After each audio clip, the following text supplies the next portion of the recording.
Bonjour à tous, bienvenue dans la vidéo, vous l'avez vu dans l'intro, dans la miniature, dans le titre. Aujourd'hui on va parler de la Liga, de la course au titre qui est folle cette saison. Le Barça est devenu premier, mais avant de vous présenter le sommaire, on vous présente l'invité du jour. Désolé, on n'a pas changé, il y a encore écrit Malik au-dessus de ton prénom. Mais c'est Reda de l'Agora, je te laisse te présenter. Salut à tous, moi c'est Reda, l'Agora comme il a dit Ayoub, donc on est aussi un petit média foot sur Bruxelles. Ayoub qui bien sûr fait partie de l'équipe de l'Agora, on suit le statut depuis le début, donc on est là, on vient dépanner Malik qui est malade, Qui est mourant. grosse force à lui. Qui est mourant. Ouais, grosse force à lui, on n'a pas pris sa place, c'est temporaire, ne vous inquiétez pas. Donc voilà, c'est un plaisir, on va parler Liga aujourd'hui. Et le plus important, Reda qui est supporter du Barça, donc on aura de l'expertise de ce côté-là. On essaye de vous offrir un maximum d'expertise, ben voilà, on a un supporter du Barça. C'est Pas parfait. forcément, pas forcément beaucoup d'objectivité, mais d'expertise. Au moins de l'expertise, c'est déjà ça. C'est déjà ça. On peut pas tout demander. On va basculer sur le sommaire. Parlant du Barça, un Barça favori, puisqu'ils ont repris cette première place de cette Liga. Enfin, un championnat, on comprend plus Ils l'ont vraiment rien. perdu, ils l'ont repris. C'est ça, c'est ça. Ensuite, on parlera de l'Atlético. Est-ce que ça peut être la surprise? Parce qu'on n'en parle pas assez, mais ils sont à un point du Real et du Barça. Et pour finir, on parlera du Real Madrid, tout simplement, qui sont toujours là, qui avaient pris une avance incroyable malgré malgré le Classico perdu, et qui maintenant est au même nombre de points que le Barça, mais au goal average, ou à l'affrontement direct, je pense, pardon, Donc, je pense. et deuxième. Donc, Reda, si ça te dérange pas, je vais... Ah oui, pour Ribéry qui va arriver devant Casillas. Vas-y mon petit. Et le premier but de Ribéry. Lancé sur le Barça. Barça qui a gagné une victoire difficile, pour certains controversée, on va pas parler d'arbitrage bien sûr, en général, mais une victoire quand même, une victoire importante pour gagner un championnat face au Rayo Vallecano. Parle-nous de leur saison, de leur chance de gagner le championnat, etc. Je te lance. C'est un Barça qu'on a vu, pour résumer un peu globalement, je pense, la saison. C'est le meilleur Barça qu'on a depuis des années. Je pense qu'on est tous d'accord pour le dire, même si, voilà, ça je vais dire un peu plus loin, même si les résultats sont pas toujours ceux qu'on attend. C'est dans le jeu en tout cas, on retrouve enfin un Barça qui propose du jeu, un Barça qui joue verticalement. On n'a plus les vieilles passes latérales qu'on avait sous Xavi, sous Koeman. On va plus chercher le 1-0, se contenter de, du terrorisme pour gratter le point. Non, c'est un Barça qui cherche, c'est un Barça qui a faim, qui a envie de montrer, de marquer. On peut le voir d'ailleurs avec les buteurs. On a Lewandowski qui a 20 buts déjà en Liga, Rafinha qui n'arrête pas de marquer, de faire marquer, Yamal aussi, meilleur passeur de cette Liga. C'est un Barça très offensif, meilleure attaque de Liga cette saison, plus de 100 buts déjà, toutes compétitions confondues. Donc c'est un Barça qui est redevenu très séduisant, qui est, je pense, quand même très dominateur face aux grosses équipes.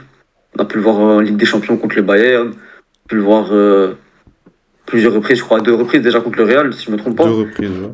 Donc c'est redevenu un Barça qui joue pour gagner, qui joue pour les titres et qui joue pas pour se maintenir en vie, chercher les premières places. C'est vraiment un Barça qui vise le top, qui vise le sommet. C'est ce que le Barça doit être. Après, voilà, comme je l'ai dit tout à l'heure, on va revenir un peu sur les résultats. On a pu voir quand même des points un peu perdus bêtement face à des équipes qu'on peut qualifier de moyennes. Moyenne championnat. Ouais, un championnat, voilà, des points un peu perdus bêtement. Voilà, pour reprendre le dernier match, le match contre le Rayo, c'est une victoire, 1-0, petite victoire. Même dans le jeu, c'était pas. On a proposé de mieux cette saison. On a eu un excellent Pedri dans ce match, comme globalement dans la saison. Donc voilà, c'est un Barça qui, face aux grosses équipes, est extrêmement imposant, qui roule dessus. Je pense que moi, personnellement, ceux que je vois en favori, c'est eux qui proposent le plus beau jeu. Si ça ne tenait qu'à ça, ce serait évidemment, ils seraient bien plus loin au classement, mais ça ne tient pas qu'à ça. Mais pour moi, ils sont quand même favoris parce que c'est ceux qui sont le plus dominants dans la totalité du jeu. par rapport à leurs rivaux, Atlético et au Real. Voilà, je pense que j'ai fait un peu le tour. Bah, Parce que t'en penses. juste pour te reprendre sur le Barça, il continue un peu. Je suis assez d'accord avec toi. Pour moi, c'est les favoris, ceux qui donnent le meilleur football. Ils ont eu un gros passage où ils ont été vraiment flamboyants. On parlait de la meilleure équipe d'Europe. Et jusqu'à maintenant, on en parle encore avec Liverpool, même si je les mets quand même un petit cran en dessous de Liverpool. Parce que sur la continuité en championnat, c'est moins écrasant. Mais tu as eu les gros matchs.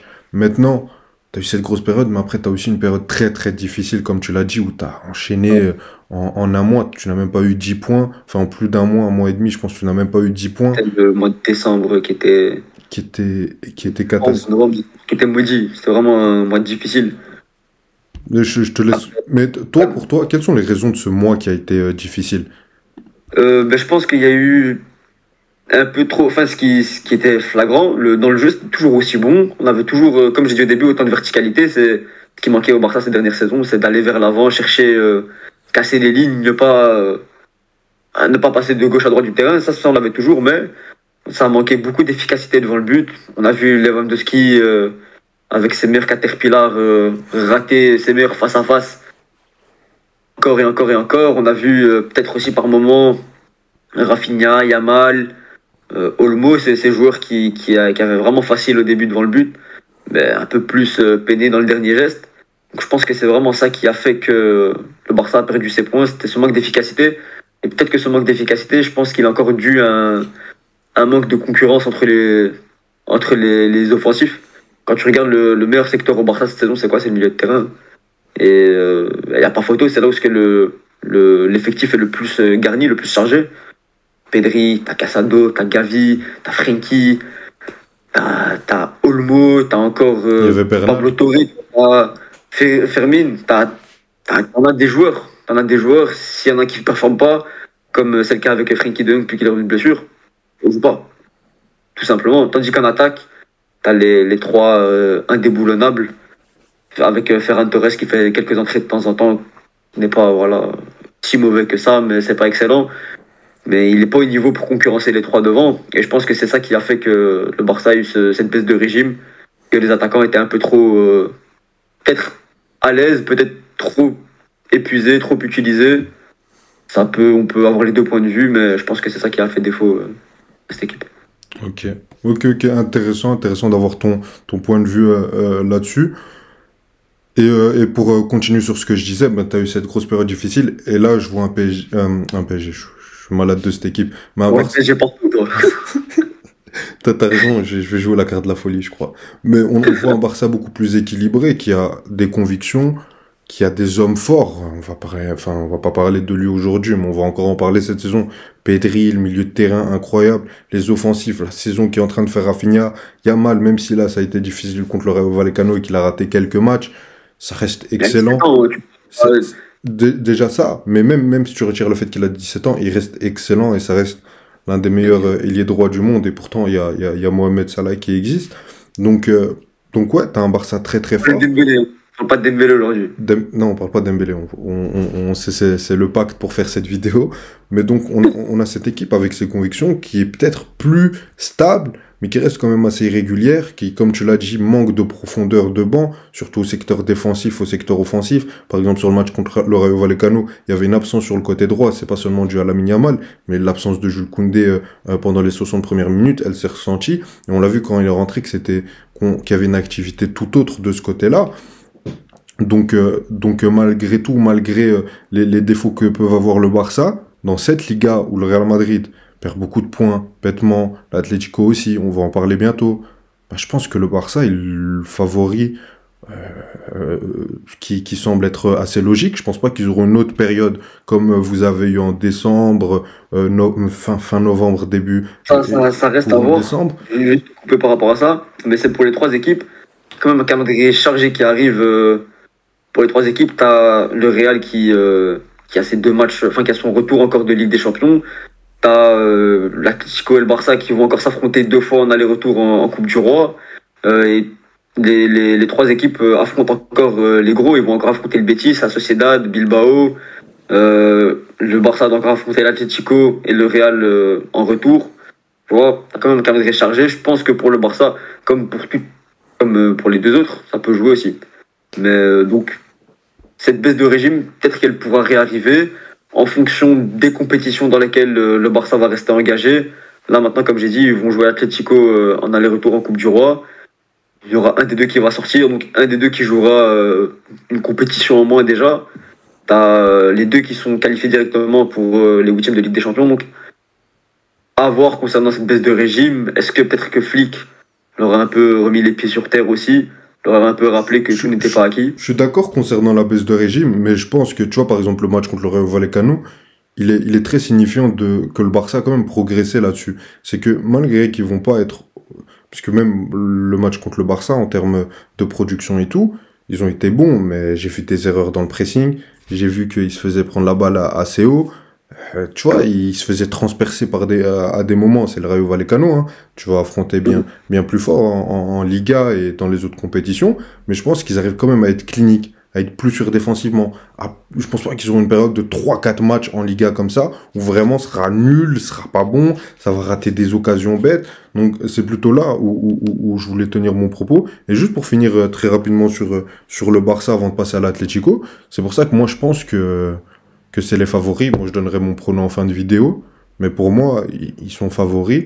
À côté du Real Madrid et à côté de l'Atlético. Et je dirais pourquoi quand on parlera des autres équipes. Mais est-ce que pour toi, je dis pas est-ce qu'ils sont favoris ou pas. Est-ce que le Barça va gagner la Liga? Franchement, si le Barça a su la gagner avec Xavi et le jeu qu'il a proposé, je vois pas pourquoi, là, avec ce que Flick nous propose depuis le début de saison, le Barça ne la gagnerait pas. Honnêtement, pour moi, c'est vraiment... Il n'y a pas de raison. Le Barça est meilleur que tous ses rivaux. C'est la première fois, hein. Quand on la gagne il y a 2 ans, il y a 2 saisons, on n'est pas forcément meilleur que d'autres. On arrive à gagner les points plus facilement en marquant un but et en mettant le but derrière. Mais là, cette saison, franchement, je vois pas pourquoi on la gagnerait pas. Ok. Ouais. Ok. Intéressant. Petit coup d'œil au sommaire. L'Atlético peut-elle être l'équipe surprise? Je vais y aller très rapidement avant de te laisser la parole, Reda. L'Atlético, c'est une équipe sur laquelle on n'a pas, je vais pas dire beaucoup d'attentes, mais c'est pas l'équipe qu'on avait mis en favori, mais pourtant, elle a son épingle à tirer. Ils sont qualifiés directement, ils ont eu moins de matchs en Ligue des Champions, par exemple, que le Real. Le derby s'est déjà joué, ils auront plus qu'un match contre le Barça, même s'il y a encore la double confrontation là qui va arriver en Coupe du Roi. Donc moi je pense qu'il peut arriver un peu en mode surprise, puisqu'on les attend pas. Ils ont eu un grand temps fort en Liga où ils avaient enchaîné 8 victoires d'affilée, et toutes compétitions confondues, je pense que c'était 13, ce qui était leur record historique, ou alors qui remontait à de très nombreuses années. Et là, moi je pense que l'Atlético peut tirer son épingle du jeu pour une chose, c'est parce que l'Atlético c'est une équipe connue. Par exemple, la saison dernière, ils luttaient avec l'Athletic Bilbao, les Gérone Gérone était plus haut, mais pour la 4e place, à un moment, on voyait l'Athletic Bilbao peut-être leur prendre ce top 4, et on voyait les Colchoneros ne même pas se qualifier en Ligue des Champions directement avec cette quatrième place. Et finalement, ils te donnent 2 mois à la fin de saison où ils sont limite intouchables, où ils vont chercher à chaque fois ce qu'il leur faut. Donc je pense que si arrivé fin de mois de mars, ils sont encore dans l'équation pour jouer le titre, faut pas s'endormir sur eux et qu'ils pourront faire très très mal. C'est pour ça que moi je vois quand même l'Atlético toujours dangereux jusqu'à la fin. Maintenant, moi ça m'a l'air trop léger, encore une fois. J'ai l'impression qu'ils ont déjà perdu des points bêtement, début de saison, le temps de se trouver, avec la nouvelle formule, avec Julián Alvarez, etc. Maintenant, ils ont quand même des hommes très très forts. Antoine Griezmann est bon depuis le début de saison, il n'est pas incroyable. Je pense que si il a sa bonne période, comme il a chaque saison, ça peut aller ramener une Liga. Game changer, Griezmann. Pardon? Ouais, game changer. La vérité, c'est lui le game changer, je pense, de cette équipe. Quelqu'un doit l'être, c'est lui en tout cas. Complètement d'accord. En plus, avec un deuxième homme fort, on le rappelle, quand l'Atlético gagne avec Luis Suarez, il y avait Joao Félix, tu avais ces 2 hommes forts offensivement. Griezmann, quand il était très très bon en Liga et qu'il y avait des très gros coups, tu avais Alvaro Morata à côté, ou tu avais Diego Costa par moment, tu avais toujours une paire. Et là, tu as Julián Alvarez qui est en train de se trouver dans cette équipe, qui est en train d'être de mieux en mieux. Donc l'Atlético a toutes ses cartes à jouer.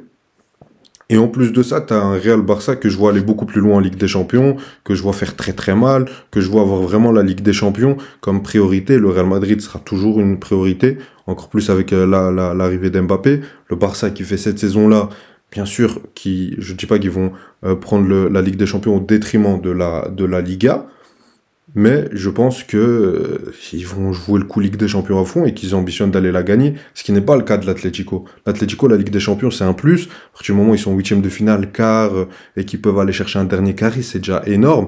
Et s'ils peuvent aller plus loin, bien sûr qu'ils vont en profiter, mais ils n'ont pas ça comme gros objectif dans leur tableau en début de saison. Donc c'est pour ça que on a titré l'Atlético surprise, parce que moi je pense qu'ils peuvent venir jouer les troubles faits. Je te lance sur Franchement, je l'Atlético. suis plutôt d'accord avec toi. Contrairement à toi, moi j'avais quand même des attentes au début de saison. Parce que tu les as vu faire un gros mercato quand même. Clément Langlais, le Normand, Gallagher, Julián Alvarez, Sorloth, tu vois, c'est quand même des beaux noms.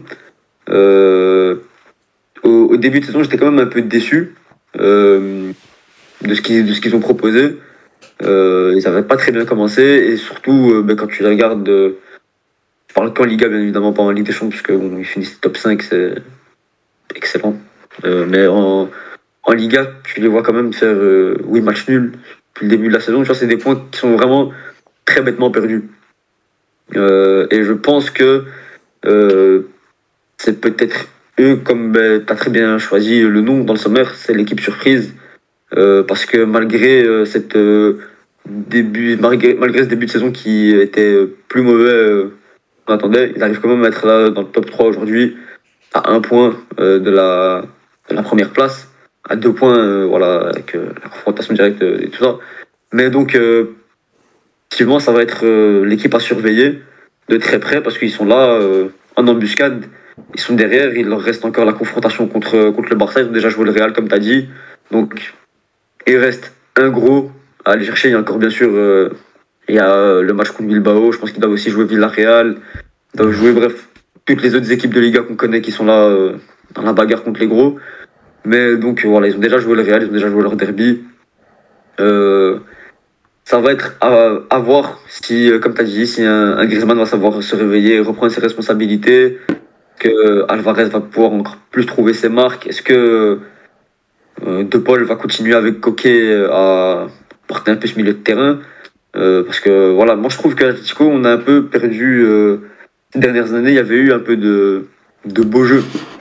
On n'a pas l'habitude de voir. Et cette année, je trouve, cette saison, c'est un peu moins le cas. On retrouve l'Atlético de Simone Treva, là, le cholismo prime. Pas d'autres mots, hein, la vérité. On retrouve beaucoup ça. Mais ça leur réussit plutôt bien, hein, 49 points, 50 points, pardon. C'est que quand même ça fonctionne. À voir maintenant jusqu'en fin de saison. Est-ce que, comme on l'a dit précédemment, est-ce que ils vont se concentrer sur toutes les compétitions? Est-ce que ça va être simplifié pour eux s'ils se font sortir par le Barça et qu'ils sortent en Ligue des Champions? À voir. À voir ce qui va se passer. Ça va surtout jouer, je pense, dans ces grosses rencontres-là et dans ces gros tournants. Voir est-ce qu'ils vont savoir garder le cap sur cette Liga ou bien est-ce qu'ils vont essayer de tout jouer. Ok. En attendant une petite pause sur la vidéo, dites-nous vous en commentaire vos avis sur l'Atlético, sur le Barça, sur le Real et surtout votre prono. On repasse une dernière fois sur le sommaire. On va parler du Real Madrid, le Real Madrid qui est ex-aequo avec le Barça là qui va jouer à l'heure à laquelle vous voyez cette vidéo normalement. Le soir, ce match retour au Bernabéu face à City, et donc une qualification en huitième de finale. Ils sont encore en lice en Copa del Rey, ils sont tombés contre la Real Sociedad, si je me trompe pas. Tu sais, ouais, voilà, c'est bien ça, en demi-finale. Donc ils ont encore ils sont encore en lice sur toutes les compétitions. Tchouaméni a encore déclaré, le Real Madrid, la saison commence en février, donc ça voudrait dire qu'on aurait un gros Real Madrid. Qu'est-ce que t'en penses, toi, Reda? Est-ce que le Real Madrid peut gagner cette Liga? Est-ce que leur saison va démarrer maintenant? Mais je pense que leur saison va entre guillemets démarrer maintenant dans le sens où on les a vus quand même très diminuer dans l'effectif au début de saison, soit au milieu de terrain ou bien même en défense. C'est encore le cas en défense pas mal, mais donc ils ont su récupérer pas mal de joueurs importants ces derniers mois. Et depuis, ça se porte quand même déjà un peu mieux dans les résultats. Peut-être pas toujours dans dans ce qu'il propose dans le jeu. Moi, je suis pas vraiment un très grand fan de ce que propose Ancelotti, mais c'est pas ça le sujet. Dans les résultats, ils sont là, ils collent au titre. Ils ont rattrapé le retard sur le Barça. Ils n'ont pas fait les erreurs que le Barça a fait, même si ils ont perdu quelques points par la suite. Voilà, ils ont su être réalistes en Liga. Après, en Ligue des Champions, ça va être encore plus compliqué pour eux, je pense, que pour... Enfin, pas qu'en Ligue des Champions, mais sur le total des compétitions. Ça va être plus compliqué que pour le Barça et l'Atlético, parce que tu as cette pression d'être passé par la petite porte, entre guillemets, t'es passé au barrage, tu vois, et t'es même pas encore passé. Tu dois encore jouer le retour à City, donc comme tu as dit, vous allez voir la vidéo juste avant le match, t'as même pas encore joué le retour. Un City qui n'est pas mort, un City qui peut aller chercher son résultat au Bernabeu. Je dis pas qu'il va le faire, mais on verra bien ça.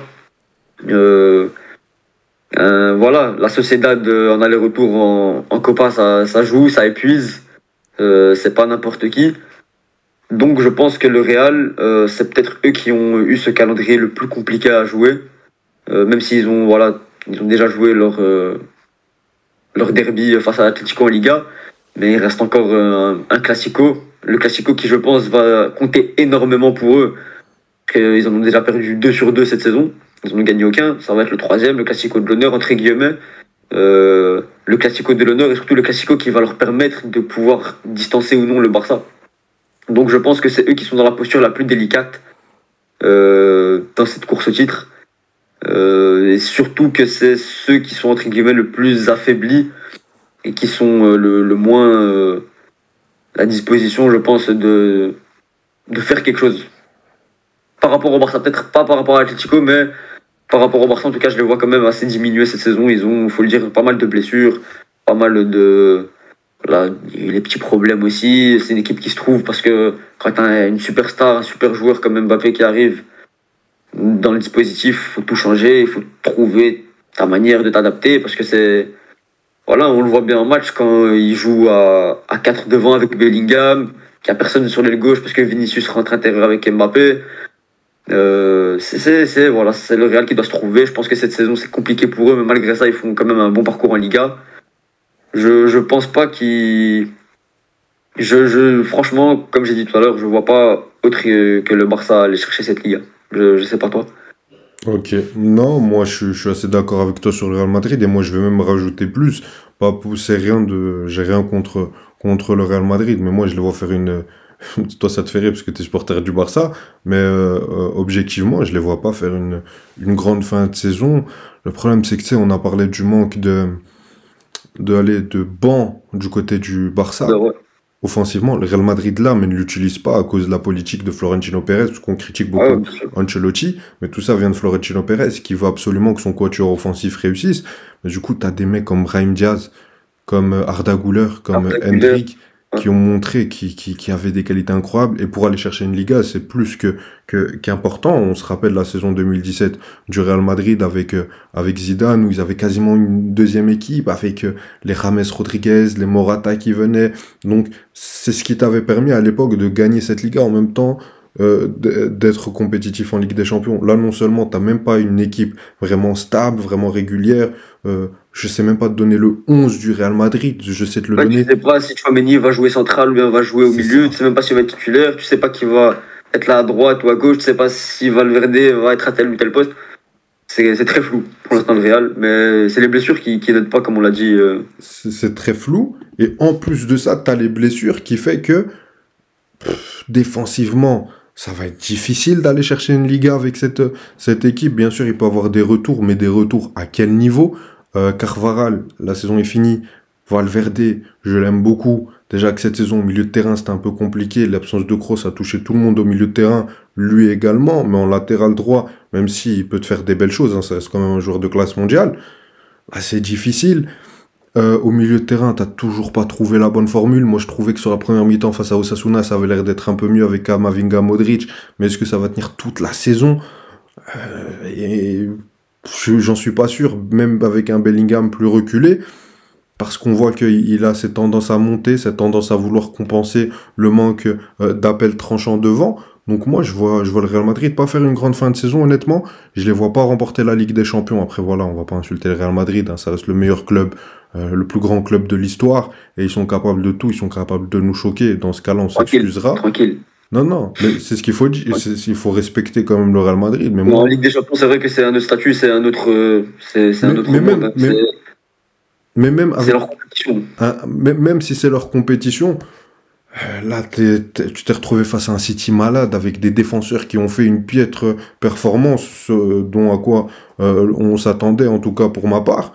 Mais quand on sera une équipe un peu plus solide, comme Liverpool, comme le Barça, imagine tu les prends en double confrontation, mais t'es quasi mort. Après, le seul truc qui peut me faire croire que le Real Madrid peut aller loin, même si le débat n'est pas forcément la Ligue des Champions, c'est le manque de grandes équipes européennes. Aujourd'hui, à part le Liverpool et Barça, t'en as pas beaucoup qui ont des convictions. Le PSG, on n'a pas encore vu sur de très gros matchs, donc on va attendre. Quand même l'Inter, avec Ouais, eux, et l'Inter, voilà, t'as c'est Barça, le trio. Pour moi, c'est le trio. t'as Barça, Liverpool, Inter, et sinon, à part ça, le Bayern, c'est difficile, là, on sort... Beaucoup d'équipes malades, comme, tu veux dire, je pense. Ouais, c'est ça. Mais Bah, je suis pas d'accord.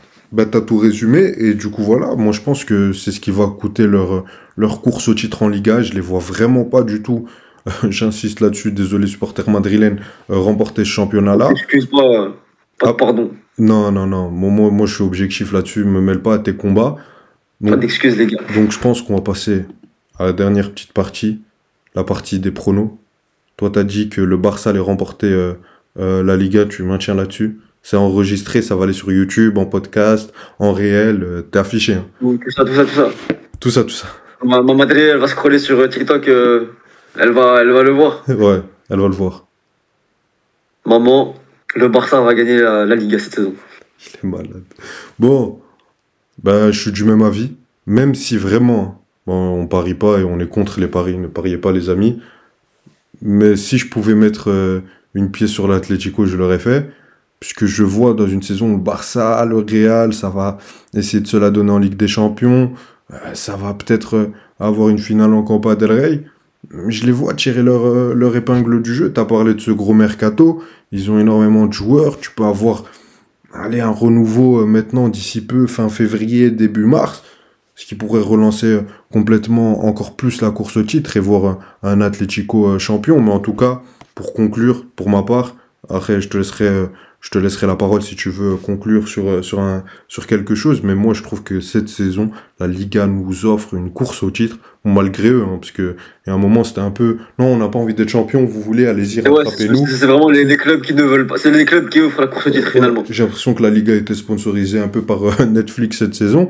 Mais pour moi, en tout cas, en tant que spectateur neutre et pour supporter du football, c'est incroyable d'avoir une saison comme ça en Liga. Donc très content. Je sais pas si tu as quelque chose à rajouter. Je vais un peu revenir sur ça, mais ouais, surtout, je pense que ça va dépendre grandement des résultats de chacun dans les grandes compétitions et dans les autres compétitions. Et ça va dépendre aussi de la gestion des effectifs parce que le Barça et le Real n'ont pas. Le Real l'est un peu, mais quand même affecté. Ils n'ont pas cette profondeur de banc qui peut leur permettre de jouer sur tous les tableaux, je pense, cette saison. Donc, est-ce que certains coachs, est-ce que certains dirigeants vont vouloir sacrifier l'un ou l'autre trophée? À voir.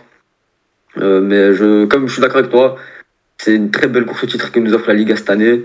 On se régale. On a quand même d'assez belles confrontations. Merci au Barça, bien évidemment, de nous offrir des classicos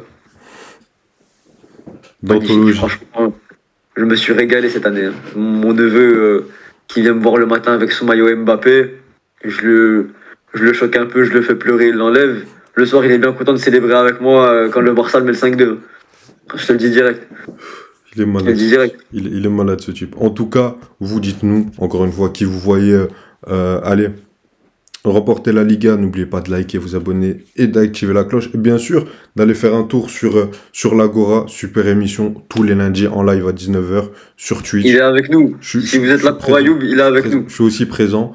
Et on rigole, on parle sérieux, il y a un peu de tout. On parle aussi du championnat belge pour les fans du championnat belge. On parle du football européen en général. Merci à toi Reda, merci beaucoup d'être venu. Un grand merci à vous. Merci au statut. Merci. Je peux pas remercier Malik d'être malade, ça se fait pas. Malik, grosse force à toi. Bon rétablissement, mon frère. Merci à toi, Youb, de m'avoir invité. Avec plaisir. Merci à vous de soutenir le statut. Merci à vous d'être là. Abonnez-vous, likez, commentez, partagez. C'est très important. C'est des gars très sérieux. C'est vraiment des gars qui sont passionnés par ce qu'ils font. Et ça se voit dans ce qu'ils proposent. Donc, soutenez-les, donnez la force. C'est très important et ils le méritent. Merci Reda. Je vais pleurer. Allez, salut, likez s'il vous plaît. Le virement, Likez pour on ça. avait dit en crypto, là, les bitcoins, là, tu m'envoies ça, frère. Salut, voilà. T'es un malade.